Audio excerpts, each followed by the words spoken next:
Honestly, Canada, I'm not saying any of this because I enjoy it. I don't because I've always enjoyed you. But I need to cite you as a cautionary tale to help my country. And the moral of that tale is, yes, you can move too far left. And when you do, you wind up pushing the people in the middle to the right. At its worst, Canada is what American voters think happens when there's no one putting a check on extreme wokeness. The far left, which always like to use, well, Europe does it. Yeah, no, that doesn't work on this one anymore. Or on immigration. Sweden opened its borders to over 1.5 million immigrants since 2010, and now 20% of its citizens are foreign-born, and its education system is tanking. Maher doesn't usually spend much time criticizing other countries, but when Democrats begin drifting into fantasy territory, someone has to pull them back to reality. Ever since Donald Trump returned to the White House, the left has once again become fixated on the idea of moving to Canada, as if America's polite northern neighbor is some perfect progressive paradise. Maher just dismantled that illusion piece by piece. So what exactly did he say about Canada that has progressives feeling uneasy? If you're ready for the full breakdown, hit subscribe and let's jump straight into it. Want to save our country? We should follow the advice good liberals have given for decades and learn from other countries. Especially those beacons of progressivism like Canada, England, and Scandinavia. And I agree we should, as long as we're honest about the lessons we're learning, and as long as we're up to date on the current data, such as the unemployment rate in the US is 3.8%, and in Canada it's 6.1%. And of the 15 North American cities with the worst air pollution, 14 are in Canada. I'm not citing these stats because I have it out for Canada. I love Canada and its people and always have. But I hate zombie lies. Zombie lies. Maher didn't ease into it. He came out swinging immediately. He targeted one of the left's most cherished myths, Canada, as the noble, civilized, morally superior sanctuary that Democrats have been idealizing for years. And honestly, that narrative has long been overdue for a reality check. How often have Americans been lectured by progressive politicians who talk about Canada like it's a fully functioning utopia? Bernie Sanders has spent years pointing to Canada's healthcare system as the gold standard, using it to criticize the United States as uncaring and broken. Alexandria Ocasio-Cortez has praised Canada's social programs in a similar way, pushing the idea that America is far behind. These talking points have been repeated so often they've turned into political leftovers. Maher calls them what they are: zombie lies, old claims, outdated assumptions, recycled myths dressed up as compassion and used to make America, especially under Trump, look barbaric by comparison. But once he starts examining the facts, the whole narrative begins to fall apart. There's only one problem with thinking everything's better in Canada. It's not. Not anymore, anyway. Last year, Canada added 1.3 million people, which is a lot in 1 year, the equivalent of the US adding 11 million migrants in 1 year. And now they're experiencing a housing crisis even worse than ours. And we're sleeping in tents.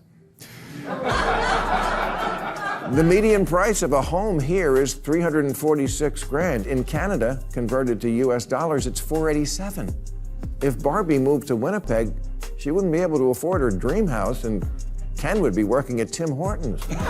Then Maher shifts his focus to one of the left's most carefully avoided topics, open borders. Democrats rarely say it directly, but critics have argued for years that their instincts, messaging, and policies all point in the same direction. More openness, less enforcement, and a constant tendency to shame anyone who disagrees. America saw this debate intensify during the Biden presidency, especially when Kamala Harris was given responsibility for the border, and critics accused her of treating it more like a political inconvenience than a national crisis. That's when Maher pivots to Canada and introduces numbers he says should concern people. Canada took in over 1 million immigrants in a single year, and Maher's argument is that the consequences came quickly. Housing didn't just tighten, it became severe. Rent skyrocketed. Home ownership moved further out of reach for average Canadians. The economic strain became impossible to ignore. His point is straightforward. When immigration happens at this scale without serious limits, the impact is not abstract. It hits real people trying to afford basic living. Because of mortgage debt, Canada has the highest debt-to-GDP ratio of any G7 nation.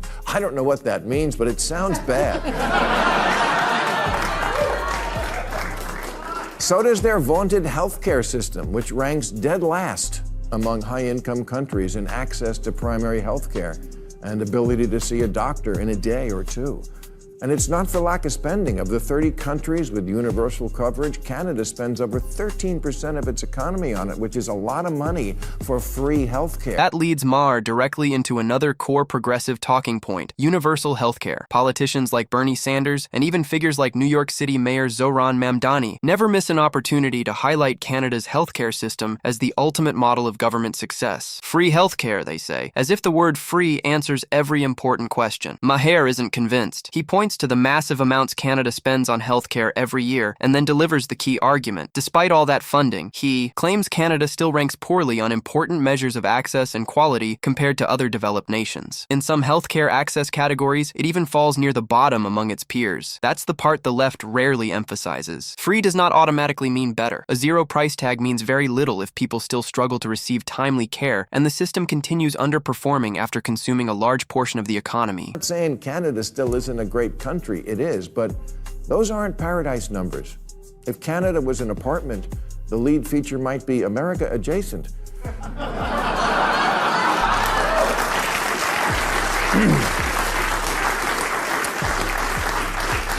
And if America was a rental car, Canada would be America or similar. And again, honestly, Canada, I'm not saying any of this. I enjoy it. I don't, because I've always enjoyed you.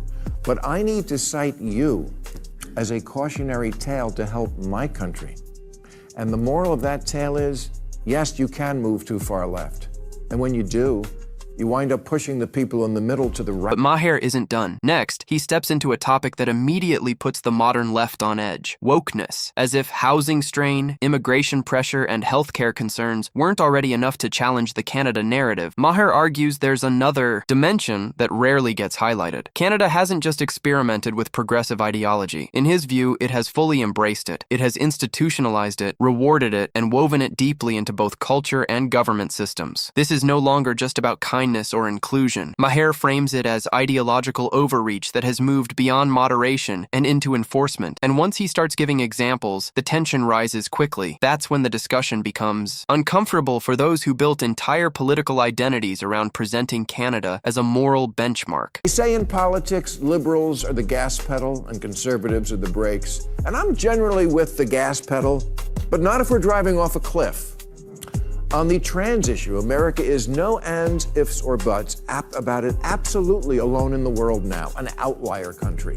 Last month, England's National Health Service announced that there's not enough evidence to support the safety or clinical effectiveness of puberty blockers for third graders. And there it is. In Maher's telling, Canada didn't just entertain woke ideology. It welcomed it in, gave it authority, and allowed it to reshape the environment. The examples he highlights are not portrayed as isolated incidents or fringe cases. He presents them as signs of a broader culture, influenced by an ideology that, in his view, often prioritizes feelings over facts and conformity over open discussion. Try having a straightforward, rational conversation on certain issues, he suggests, and watch how quickly it turns into moral pressure. That's his warning. The woke agenda, as he describes it, is not just excessive. It can become damaging. It can influence institutions, restrict open dialogue, and make genuine disagreement feel unacceptable. And the most politically powerful part of his argument is this: America doesn't seem to be learning from Canada's visible challenges. If anything, parts of the American left appear eager to adopt the same ideas with even greater intensity. With all the other good place countries in direct opposition to America's choice to affirm children's wishes on switching gender, no matter the age or psychiatric history. The far left, which always like to use, well, Europe does it. Yeah, no, that doesn't work on this one anymore. Or on immigration. Sweden opened its borders to over 1.5 million immigrants since 2010, and now 20% of its citizens are foreign-born, and its education system is tanking, and it has Europe's highest rate of gangland killing. Maher then broadens the conversation by bringing Sweden into the discussion, and the comparison is hard to ignore. Sweden, once seen as one of the most stable and orderly societies in Europe, opened its doors to large-scale immigration over the course of a decade, driven by the same humanitarian messaging celebrated by the American left. left. Maher describes the outcomes as deeply concerning. He points to issues related to crime, integration, and social unity in a country that was once considered a model of stability. Then he shifts focus back to the United States, this time addressing education. For years, progressive ideology has tightened its influence on American classrooms. Critics argue the Biden era accelerated that trend by reducing accountability, including stepping away from standardized testing and consistent benchmarks. Maher's logic is blunt. No standards lead to less accountability. Less accountability leads to lower expectations. And lower expectations are exactly how a nation ends up preparing students to feel validated instead of prepared. The result is that the far-right parties are in the government now there for the first time, to which liberals say blaming immigrants for the rising crime rate is racist.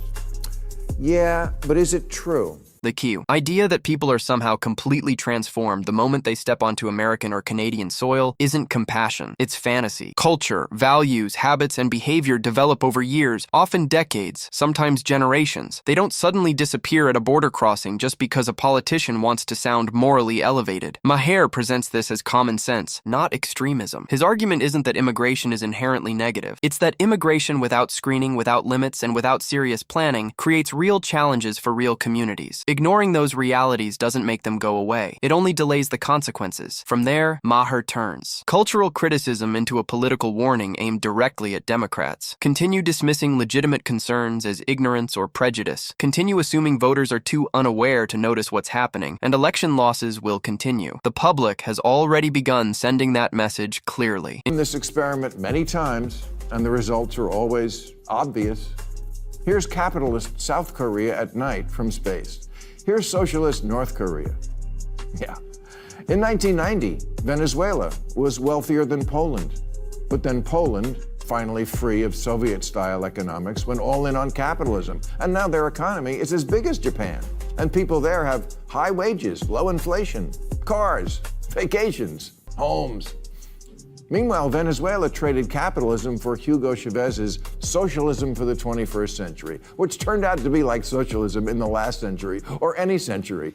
Then Maher takes on another growing ideological trend within the Democratic Party, socialism. A louder and more visible segment of the left has become increasingly convinced that capitalism is the root of inequality, and socialism is the moral solution America needs. They speak as if dismantling the market and adopting a socialist system would automatically bring fairness, dignity, and prosperity, all while ignoring historical reality. Venezuela, Cuba, the Soviet Union. Time and again, socialist systems have resulted in repression, shortages, economic collapse, and widespread suffering. Yet supporters continue to use the same argument. That wasn't real socialism. The wrong people were in charge. The next attempt will succeed. Maher cuts through. That reasoning with a conclusion history has already shown repeatedly. Socialism doesn't keep failing because it's misunderstood. It keeps failing because, in practice, it fails. It turned one of Latin America's richest countries into one of its poorest. Low wages, high inflation, shortages, outages, 8 million people fleeing.